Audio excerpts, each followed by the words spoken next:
Ова е веќе трета недела подред и јас како зборувам на серија од проповеди на темата од посланието до Колосјаните. Јас оваа серија почнав со еден краток да кажам манифест кој јас го нареков ние сме црквата. Ние сме црквата. Црквата не е зграда, црквата не се тули наредени една врз друга. Црквата не е место, црквата се луѓето. Новозаветно, црквата, храмот, новиот храм Божи се луѓето кои со во вера го исповедаат Христос. И тие стануваат тие живи камења кои се надоградуваат еден врз друг и на тој начин ја градат црквата. Ние сме црквата. Ние треба да сме различни од она што е стандардно и нормално во светот. Ние сме црквата и ние имаме мисија и цел во овој свет. Црквата не може да постои без мисија. Неактивна црква, прашање е колку тоа е црква. Црквата од самиот почеток има мисија. Всушност, црквата постои затоа што Христос си дал мисија. Последните Христови зборови се: ќе одите по цел свет, од сите народи ќе правите мои ученици, крштевајќи ги во името на Отецот, на Синот и на Светиот Дух. И тоа е моментот кога почнува црквата. Моментот кога Светиот Дух се спушта на духов ден врз апостолите, тоа е моментот кога црквата ја фаќа таа мисија и оди до крајот на светот. Честопати како црква нашето однесување треба да биде спротивно од течението на светот. Тоа не е лесно. Не е лесно да се оди наспроти течението. Но ние сме црквата. За нашиот идентитет и мисија добиваме сила од Светиот Дух, сила од озгора. Секојдневно читајќи го Божиот збор, поминувајќи време во молитва, живеејќи во љубов кон ближните, живот во кој расте плодот на Духот, за кој плод јас сум зборувал често овде, ние стануваме послични на оној во чие обличје сме повикани да растеме. Ние стануваме послични на Христос, она што црквата го нарекува христоликост. Ние сме црквата. И тој повик единствено е упатен кон црквата. И тој повик единствено може да се живее само во црквата Христова, во контекстот на црквата Христова. Таму се живее тој повик да бидеме црквата. На еден таков живот повикана е црквата во Колоси. Писмото до кое ние од овие последните 3 недели проповедам. Во таа црква апостол Павле многу зборува за правоверието, за она вистинската вера која е оставена од Христос преку апостолите, преку нивните ученици и која треба да продолжи понатака. Иако апостол Павле до тој момент на пишување на писмото дека го праќа во Колоси, тие и црквата во Колоси се немаат запознаено, се немаат видено, тој сега пак покажува голема грижа за таа црква. Голема љубов искажува кон таа црква и таа грижа ја покажува преку тоа што знае точно со какви предизвици се соочуваат и ги набројува. И не само тоа, им помага, им дава совети како да ги поминат тие предизвици. Христос на некој начин тој им кажува е она вистинска реалност. Тој е оној кој владее. Ние како црква, онака како што ги предува верните во Колоси, за да обстојуваме во правоверието. Најважните работи за верата се они кои сме ги примиле од самиот почеток. Не смееме да подлегнеме на празни трагања кон некоја подлабока вистина, мислејќи дека на тој начин откриваме некоја скриена светост. Она што апостол Павле го пише до црквата во Колоси е токму тоа, да се чуваат празни филозофии и да се чува тоа да трага по некои скриени тајни. Ако почнеме така да бараме дека има нешто скриено, дека цело време нешто е скриено, некои тајни треба да ги дознаеме за да дојдеме до радост или не знам што, тоа што трагаме напразно. Тајната која беше сокриена од почетокот на светот, а сега која е објавена и е јавна, е дека Исус Христос, овој вечниот збор кој вечно постоеше со Таткото, дојде како еден од нас, се отелотвори, умре на крстот за нашите гревови и сега воскреснат од смртта, а вознесен седи од десната страна на таткото. Се до денот на неговото повторно враќање. Тоа е тајната. Ако сакате да најдете тајната, тоа е тајната. Откриена е и сега е јавна. Колку сум радосен за тоа. Колку сум радосен што можам сега да ви кажам, ова е тајната. Живко не крие ништо. Тоа е тајната. Објавена е на сите. Ние сега во оваа тајна ја живееме и ја тоа отворуваме преку Светиот Дух во нас. Ние сме црквата. И како што апостол Павле вели, ние сме телото Христово. А тој е главата на црквата, тој е главата на тоа тело. Од самиот почеток на оваа денешна што ќе обработуваме 3 глава, апостол Павле зборува за некаков иницијален нов почеток, за некаков драматичен момент во кој ние Христос во кој ние почнуваме еден нов живот со Христос. Јас сега сакам да прочитам Колосјаните 3 глава, само да видам кај Библијата ми отиде некаде. Не знам дали ми е тука. Само да најдам Библијата. Во црква нема Библија, мислам, не е смешно.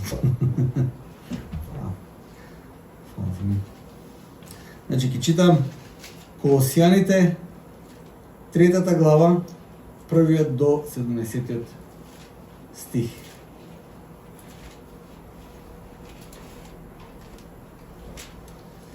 Вели вака. И така, ако воскреснавте со Христа, барајте го она што е горе, каде што Христос седи одесно на Бога. Мислете за она што е горе, не за она што е на земјата, зашто вие умревте и вашиот живот е сокриен со Христа во Бога. А кога ќе се јави Христос, нашиот живот, тогаш и вие ќе се јавите со Него во слава. И така, умртвете ги своите членови што се на земјата, блудството, нечистотата, страста, лошата желба и лакомството што е идолопоклонство, заради кои доаѓа Божиот гнев на непослушните синови, меѓу кои и вие некогаш одевте кога живеевте во нив, но сега отфрлете го и вие се ова: гневот, јароста, злобата, хулењето, срамните зборови од својата уста. Не лажете се еден друг, зашто го соблековте стариот човек со неговите дела и облековте нов, кој се обновува во полно познавање по образот на оној кој го создал, каде нема веќе грк ни јудеец, обрезание и необрезание, варварин, скит, роб, слободен, туку Христос е се и во се. И така, облечете се како Божи избраници, свети и возлюбени, во милосрдно срце, благост, смиреност, кротост, трпеливост. Трпете се еден со друг и проштевајте си еден на друг. Ако некој има поплака против некого, како што и Господ ви прости вам, така проштавајте и вие. А на сето тоа облечете се во љубов, која сврзува се во совршенство, и Христовиот мир да владее во вашите срца, за кого сте и повикани во едно тело, и бидете благодарни. Христовото слово да живее изобилно во вас, во секоја мудрост. Учете се и опоменувајте се еден друг со псалми, химни, духовни песни, пеејќи му на Господа со благодат во вашите срца, и со се што правите со збор или дело, правете се во името на Господа Исусе, благодарајќи му на Бога Таткото преку него. Амин.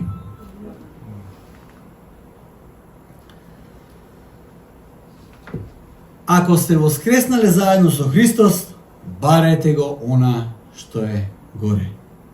Со овие зборови апостол Павле ја почнува оваа 3 глава. Тоест, он ја почнува таа 3 глава со зборовите и така. Кога во неговите послања ќе дојдете до овие зборови и така, значи апостол Павле дава некаков заклучок на некоја претходна дегресија. А ако па јас сакам да прашам вака, дали си навистина подигнат или воскреснат со Христос во новиот живот? Тоа е првото и најосновното прашање кое треба да си го поставиш денес. Дали јас навистина воскреснат со Христос денес. Поважно прашање од тоа нема. Ако имаш и малку сомнеш за тоа прашање, не дозволувај тој сомнеш да го покриваш со галама или со некои работи кои да кажеме само ќе се обидеш тоа прашање да го занемариш. Затоа што тоа прашање многу важно. Воскресението е темелот на христијанството. И затоа апостол Павле вели вака: ако сте воскреснали со Христос, тогаш копнете за тој нов живот. Копнете за нештата кои доаѓаат од горе. Дали во некој момент во твојот живот го има тој момент во кој знаеш дека Исус нешто ново направил во твојот живот? Знаете, кога Христос доаѓа во нечи живот, тој прави нешто ново. Тој прави трансформација. Господ не сака такви какви што сме, затоа што ние не може подобре да испаднеме, колку и да се трудиме. Сите сме зли. Сите сме паднати, нашата човечка природа е падната во грев. И Господ не сака такви како што сме. Тоа е добрата вест. Но добрата вест не застанува тука. Добрата вест продолжува понатака. Исус нема да не остави такви какви што сме. Тој напорно работи на нашата преобразба преку силата на Светиот Дух. И кога Христос доаѓа во нечи живот, тоа е еден драматичен момент кога човекот знае дека нешто ново се случува во него. За некој тоа е момент кога знае дека го облива неверојатна радост, не знае дури никако да се испонаша. За некој тоа е процес. Процес после кој после некое време сваќа дека нешто ново се случува во мене. Господ прави нешто ново во мене. Тоа не може некој друг да го знае, одговора на тоа прашање, освен самиот ти. Секако, потребен е и разговор за духовните работи со луѓе кои се повикани во таа служба, но ниеден од тие ја нема способноста да го чита твоето срце. Твоето срце го чита само Господ и твоето срце најдобро го знаеш само ти. Така да прашањето е, дали навистина мојот живот е воскреснат од Христос? Тоа можеш, одговорот на прашање можеш да го знаеш само ти. Само ти можеш да знаеш дали има некаква трансформација во тебе. Само ти можеш да знаеш дали твоето срце навистина е предадено кон Господ. Само ти можеш да знаеш дали твојата доверба е дадена во Него. Само ти можеш да знаеш дали гаеш некои слабости. Само ти можеш да знаеш дали имаш некои сомнежи. Никој друг тоа не може да го знае. И така, како што вели апостол Павле, ако сме воскреснали со Христос, тогаш да ги бареме работите кои доаѓаат од доскора. Веќе во вториот стих, апостол Павле ни открива дека постојат две реалности. Постои небесното и постои земното. Постои работи кои ние треба да ги бараме, кои се небесните работи, и постои земното од кое честопати треба да бегаме. Очигледно овде Павле зборува за тие две реалности, но јас се ќе прашам, можно ли е да живееме на исто место, но да живееме во две различни реалности? Јас верувам дека дури во најбаналните работи во нашиот живот, можно е луѓе да живеат еден до друг, но во две различни реалности. И тоа во која реалност живееш, најмногу зависи од тоа во што ќе ја положиш твојата доверба или поточно твојата вера. Каде си ја ставил твојата вера, во таквата реалност ти и ќе живееш. Например, еден банален пример дам, кој е многу несовршен. Имаме едни комши, едниот е од едната партија, другиот е од другата партија. Овие кои се на позиција опозиција цело време кај нас. Кога едната партија е на власт, едниот комшија некако состојбата поинаку ја гледа од другиот комшија, чија партија е во опозиција. Во иста реално живеат, но едниот има како повеќе среќа, повеќе надеж, повеќе некако елан за животот од другиот чија партија е во опозиција. Кога ќе се сменат улогите, па другиот има поише елан, другиот има поише среќа, некако поохрабрени и така натаму. И тоа го гледам јас пред мене. И двајцата живеат во иста зграда. И двајцата живеат во иста реалност. Но вистински има друга концепција. нивната радост многу зависи од тоа кој е на власт. Нивната реалност изгледа многу поразлично, затоа што тие својата доверба ја ставиле во тие два субјекти. Тој е многу банален пример, но сакам само да представам дека ние сме битија која надежта едноставно мора да ја положиме некаде. Довербата да ја ставиме некаде. Апостол Павле не охрабрува погледот да го насочиме кон реалноста во која е Бог. И на тој начин ние ќе можеме да го гледаме и светот. Доколку нашиот поглед е насочен кон Бог, тогаш не е можно да не се види надежта за светот и за луѓето околу нас. Не е можно да не се биде радосен бидејќи ја гледаш Божјата големина и неговиот план за вечноста. Ако нашиот поглед е во Бог. Доколку нашите очи се вперени во Бог, ќе видиш дека се што сега не обкружува, се апсолутно што не обкружува е времено. Има лимит, има граници и ништо од тоа не е конечно. Пред некој ден гледав една емисија на BBC и беше за космосот, за мистеријата на космосот и за како да кажам, величественоста на космосот во кој живееме. И тој што ја зборуваше таа емисија, не знам дали е воопшто некој верник или неверник, не е ни важно, но дури тој кажува, колку и да изгледа величествено, колку и да користиме тие некои бројки како милиони години, уште колку ќе свети сонцето и така натаму, знаеме дека тоа се има свој животен век, космосот има свој животен век и има некаков крај. Во кои и концепти да зборуваме, ова што овде не обкружува е времено во контекстот на вечноста. И во контекстот на вечноста, најголем дел од нашите грижи, најголем дел, не сите, најголем дел се безсмислени во контекстот на вечноста. Каде е нашиот поглед вперен? И тоа е важно прашање. Во светот околу нас или нашиот поглед е во Бог? Во која реалност ние престојуваме и од која реалност ние црпиме надеж? Ние сме битија во кои сме составени од тело, но составени сме и од дух. Ние сме такви битија. Ние во исто време престојуваме и во двете реалности. Ние сме битија кои сме тело и битија кои сме дух. Од каде ја црпиме нашата сила? Од каде ја црпиме нашата надеж? Во што е положена нашата вера? И доаѓаме до третиот и четвртиот стих кој е за мене доста интересен. Очигледно е дека апостол Павле не пишува на луѓето во црквата кои умреле и воскреснале, затоа што апостол Павле вика ако сте воскреснале во Христос, тогаш барајте ги нештата кои се горе. Изведнъж дека апостол Павле не пишува на црква која умрела и сега е воскресната и на нив им пишува. Што сега апостол Павле да каже? На кои се тие кои воскреснале во Христос? Очигледно е дека тој се осврнува овде на сакраментот крштение, кој сакрамент ја открива нашата скриена реалност, а тоа е дека ние во крштението заедно со Христос умираме за овој свет и како што излегуваме од водата, се раѓаме за вечниот живот со Него. Преку воскресението во Христос, вие умревте за смртта. Тоа е многу важна работа да ја разбереме.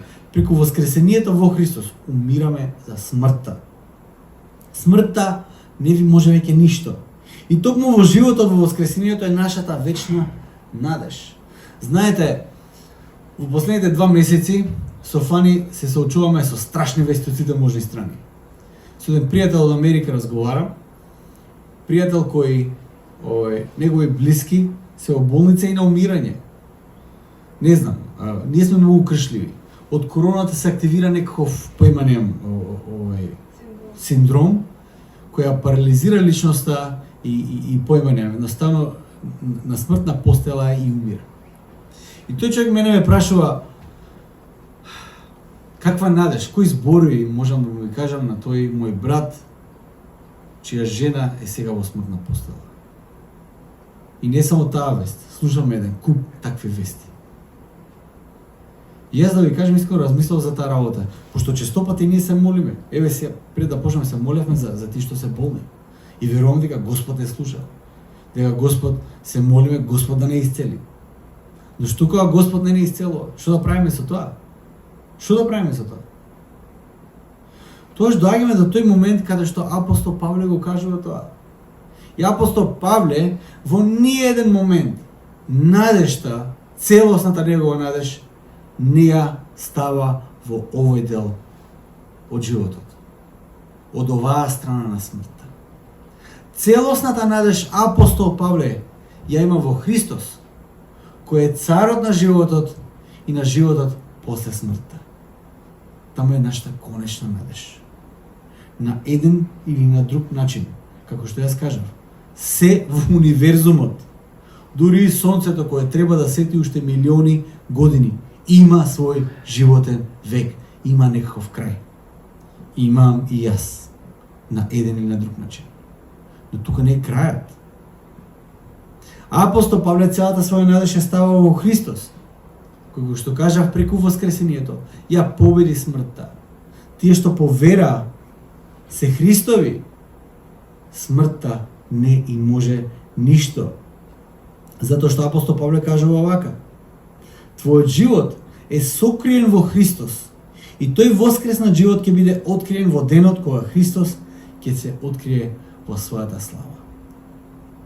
Твојот живот е скриен во Христос.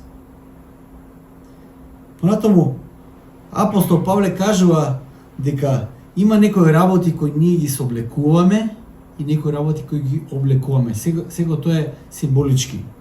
Но во многу нешта тоа дава реални знаци и плодови внатре во нас.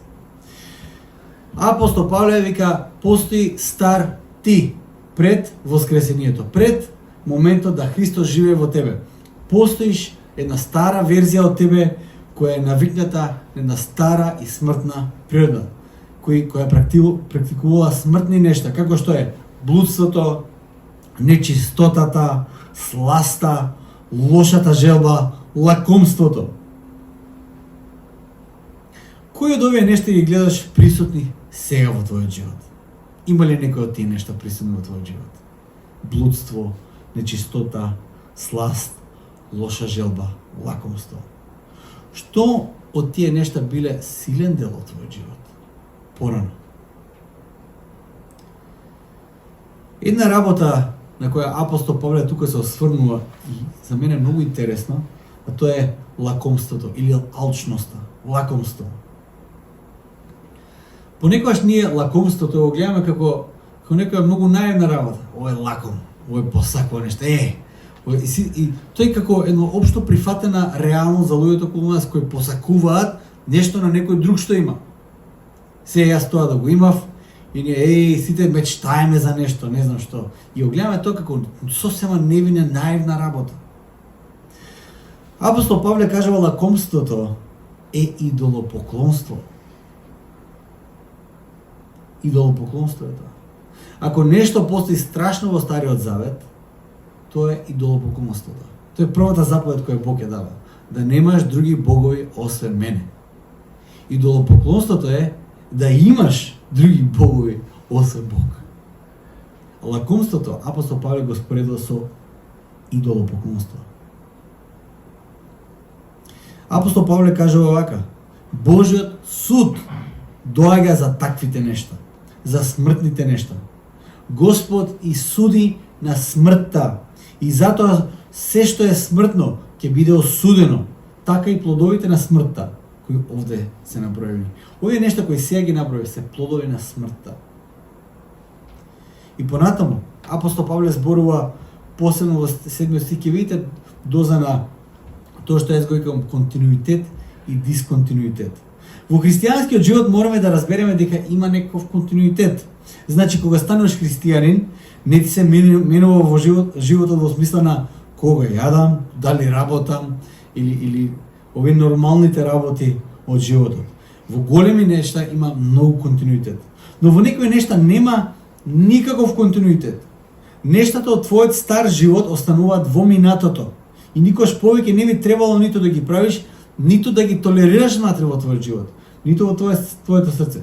Тие нешта од стариот живот ќе останат како искушение, речиси до крајот на твојот живот. Ама треба да останат како искушение, не пракси, искушение. Смртниот живот и такон смртта.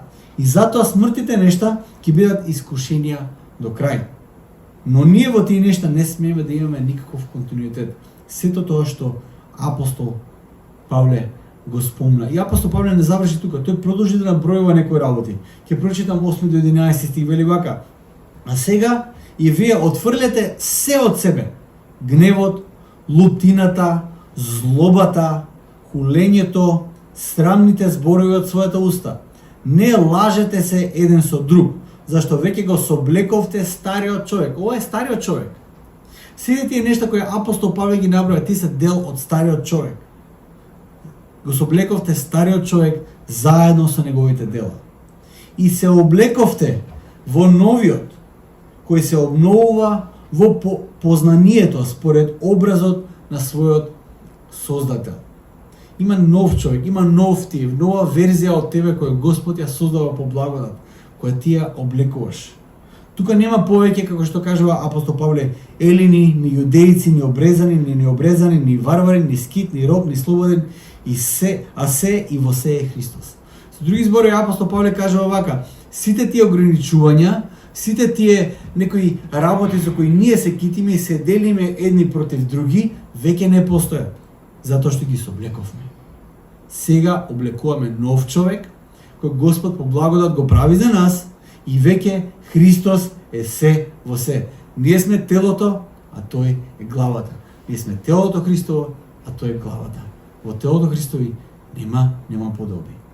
Нема поделби оние во кои ние сме навикнати да се делиме.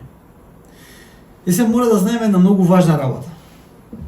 Мораме да знаеме дека кога ќе се облечеме нешто старо од нас, тоа само по себе не е доволно. Ние мораме и да облечеме нешто ново.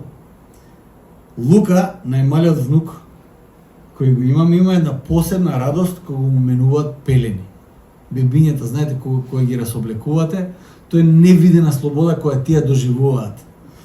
Лука е стар 7 месеци и знам кога сестра ми само ќе почне да го соблекува да му смени пелени, ова полудува. Тоа е убавина. Се чувствува најприродно таму. Тоа се чувствува најслободен. Често пати луѓето доаѓајќи до Исус мислат дека е доволно да се соблечат некои стари алишни, некои стари пракси и тоа е тоа. Обично луѓето ќе кажат: јас веќе тоа не правам, тоа веќе не правам, тоа не правам и така. И знаете ли што? Тоа е доказ дека луѓето нешто соблекле од себе, го соблекле стариот човек. Се надевам дека до крај го соблекле. Но тоа не е доволно. Тоа не е доволно. Затоа што апостол Павле кажува: треба да го облечеме новиот човек. Новата слобода во Христос, кога ќе го соблечеме Стариот Завет, почнува токму тогаш кога се облечени и голи ќе застанеме пред Него. И тоа најчесто се случува во моментите на нашето најгорко покаяние. Тогаш ние сме во фигуративна смисла голи пред Господ. Не можеме ништо да се окриеме. Тоест, не сакаме веќе ништо да се окриеме. Затоа што и онака не можеме. Тогаш немаме никакви партали врз нас кои ќе го покријат нашиот срам. Онака како што Адам и Ева на почетокот кога сгрешија, земаа смоквини лисја, мислејќи дека со тоа ќе го покријат својот срам. Не се покрива. Тогаш сме изложени максимално. Иако звучи можеби застрашувачки, сепак тој момент е првиот момент на вистинска слобода во животот. Го сооблекуваме стариот човек од нас. Но тоа што апостол Павле го вели, дека откако ќе го соблечеш стариот човек, ние мораме да го облечеме новиот човек, оној човек кој Бог го има создадено за мене и тебе според неговиот образ, според неговото обличие. Ние повторно не продолжуваме со нашата светост, туку со Божјата светост, бидејќи ние немаме наша светост. Ние сме создадени на Божјо обличие. Ние можеме единствено да ја рефлектираме Божјата светост. Ние не можеме да произведеме наша светост. Ако тоа ви помага да разберете, ние не сме сонцето, ние сме месечината. Ние рефлектираме светлоста од сонцето. И толку. А како изгледа Божјата светост? Како изгледа тој нов човек кој ние ќе го облечеме? Со Фани повторно оваа недела многу зборевме. Една од тие работи кои ги зборевме беше за тие некои за вистинската светост. Понекогаш знаете ли што, живееме во свет, во материјален свет, кога ќе кажеш светост, то на некој му звучи многу излишно. Дај ти пари ми, дај, и друго не ме интересира.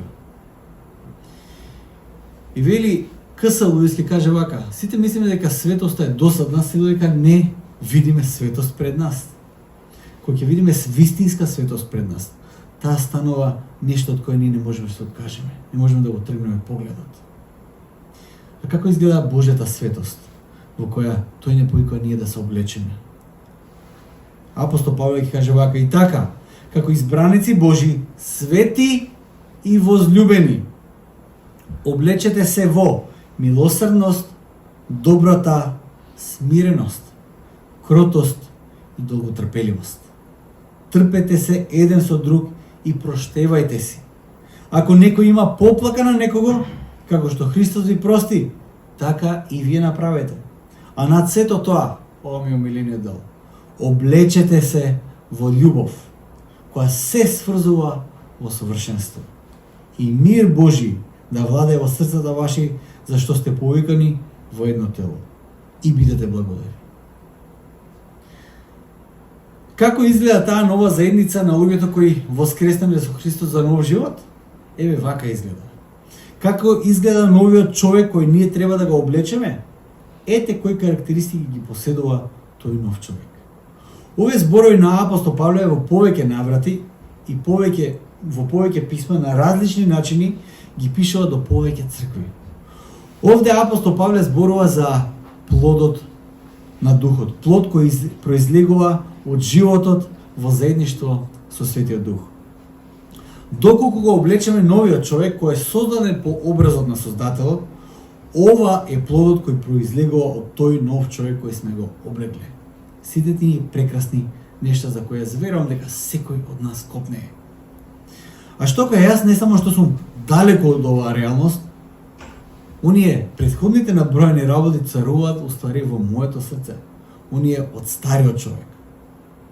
Па вака, размисли и види да не си облечен со старите смрдливи партали од стариот човек. Може би во еден момент си го соблекол стариот човек и си ја почувствувал таа слобода. Но после си се посомневал и кажеш: по мене ми се свигаше маицата од стариот човек, уствари. Ќе се задржам таа маица.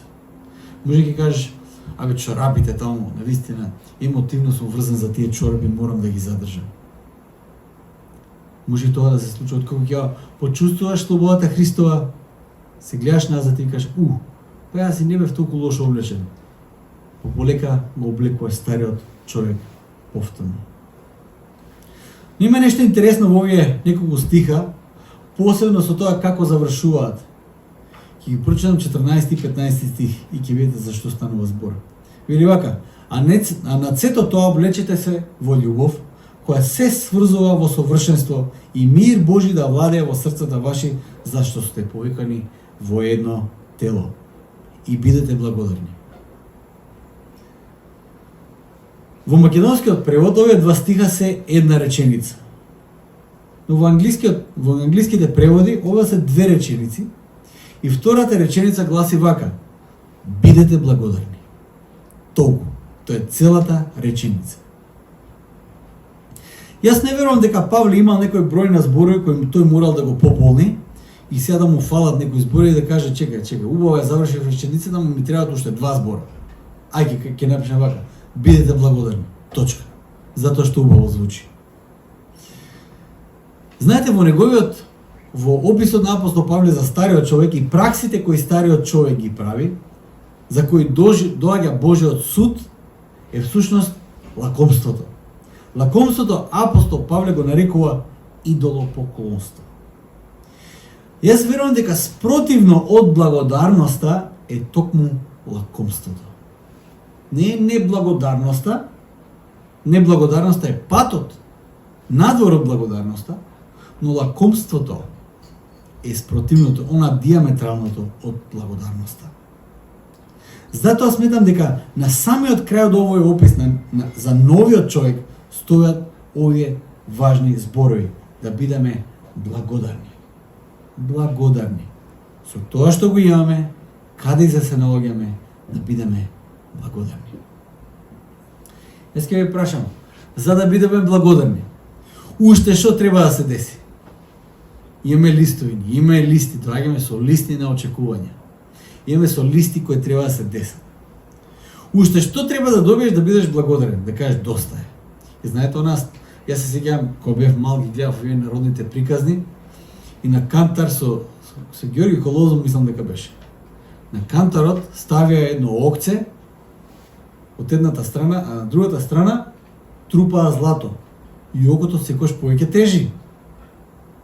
Никош не е доволно. Уште што треба да добиеш да бидеш благодарен. Во каква ситуација ти треба да се најдеш да бидеш благодарен? Кажеш, сега јас сум веќе благодарен човек. А што во сушност е благодарноста?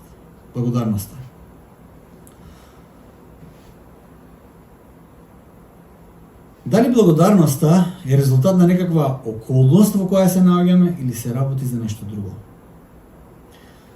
Благодарноста е она што апостол Павле го кажува, е дел од она облека која ние ја облекуваме со новиот човек. Тоа не е резултат на променета околност во животот, туку состојба на срцето.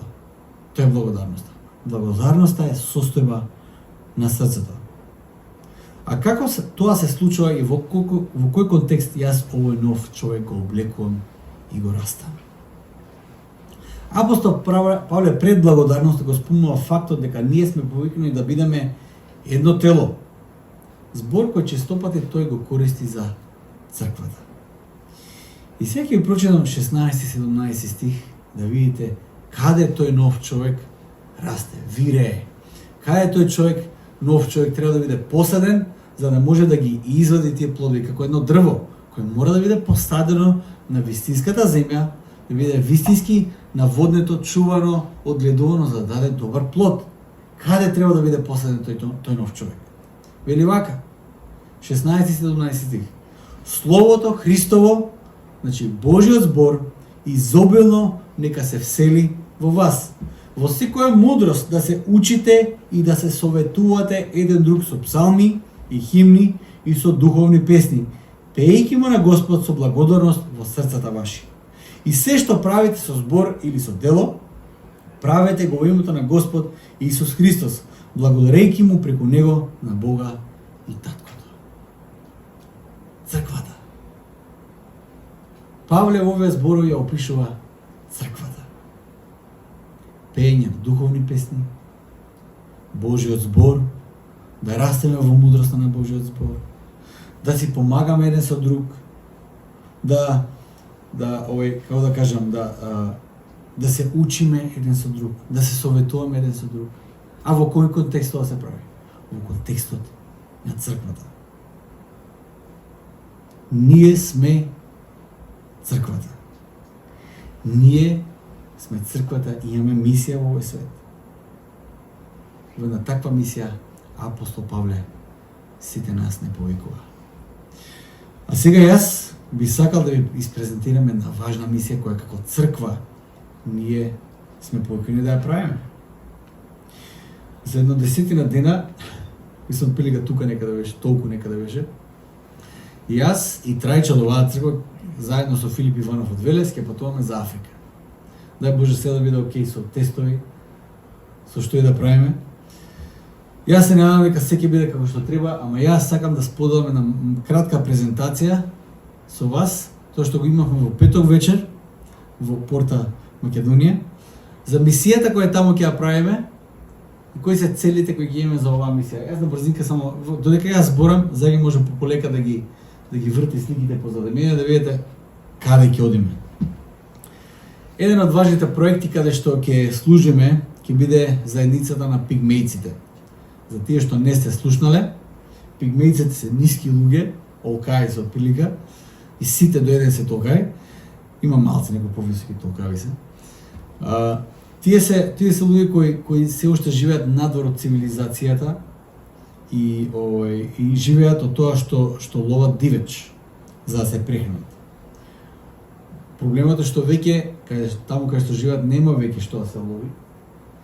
И ние сакаме во партнерство се нацрква таму тие луѓе кои на некој начин се обидуваат владата во Уганда да ги цивилизира, да им помогнеме да научат земјоделие и да ги прехраниме. Имаме проект да собереме околу 500 евра. Со тие 500 евра ние ќе купиме храна, доволно за да може да се хранат тие луѓе некое време, но и ќе купиме работи со кои ќе можат да ја обработуваат земјата. Тоа е една од целите за кои одиме. Друга цел што правиме таму, ова е во Њабулико, во џунглата е тоа. Така не пречека иначе. Си игра, да. Еден од важните проекти за кој ве повикувам да размислите ако Господ стави некој на срце.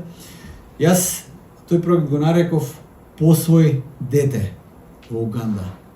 Не посвојуваме дете во вистинска смисла на зборот да ги донесеме тука, туку се грижиме, посвојуваме дете со тоа што се грижиме за нивните потреби во целост. Уганда е место каде што, тоест во Кагома, во главниот град на Уганда, дневно помеѓу 50 и 100 деца умираат во агонија од прилика. Толку деца, толку е смртноста на децата таму и голем дел од тие деца се напуштени од своите родители. Во овој крајот каде што ќе одиме таму, каде што сакаме да помагаме, тоа е место каде што е на границата со Конго, каде што има често пати има епидемија на ебола. Тоа е смртноста од тој вирус е отприлика 90%, како што знам.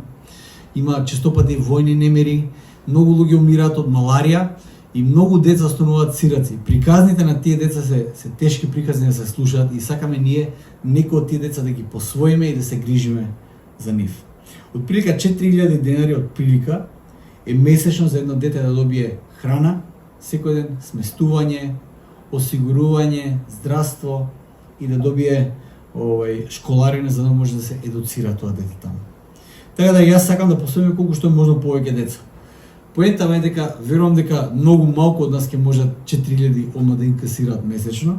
Јас ја поделив одговорноста и таму ќе имате на крајот од богослужбата, Марија ќе стои таму и ако имате прашање за тој проект, слободно прашајте ја, она ги знае деталите во целост. И тоа е еден од проектите кои ќе го подржиме. Секако одиме таму и ќе имаме други проекти во други сиропиталишта, каде што ќе имаме проекти во кои и како црква ќе помагаме, и преку проповеди и преку ќе имаме еден семинар за водство со неколку пастори, така ќе ни треба вашата молитва. Така да оваа недела и другата недела јас сакам ние да собираме финанси за Африка, донации. Таму ќе има една каса оставена, така да Господ ако стави нешто од срце да донирате, ние тие финанси ќе ги проследиме во заедниците каде што има огромна потреба. Знам дека тука и помеѓу нас има луѓе кои имаат вистинска потреба и ние ќе се грижиме за тие луѓе и ќе се грижиме еден за друг и тоа е најважната работа. Но јас според мене јас сакам да се научиме и уште една работа. Да не се грижиме само за тие што ги гледаме, туку и за тие што никош не може да ни вратат и не ги гледаме. Јас сакам да се научиме нешто срце, да го научиме на давање. Тоа е целата поента. Јас верувам дека она што Христос го кажува, поблагословено е да даваш отколку да примаш. Верувам дека тоа се вистински зборови. Јас сакам ние како црква, почнувајќи од мене, да се научиме да даваме. Ќе се молиме за крај. Татко наш небесен, ти благодарам за тоа што Исусе Христе, ти ни даде една визија и мисија за овој свет, Господи. Боже мој, знам дека без визија народот умира. И затоа, Господи, ти твојата црква не си ја оставил без визија. Ти си го оставил светот отворен пред нас да го освоиме со твојата љубов. Господи, сега те молам за секој од нас кој е овде присутен, да не благословиш, да ни дадеш сила, Господи Боже, за предизвиците со кои се соочуваме. Јас те молам, Исусе Христе, да бидеш ти со нас. Татко ме го барам, твоето присуство и твојата љубов да пребиваат во нас. Амен.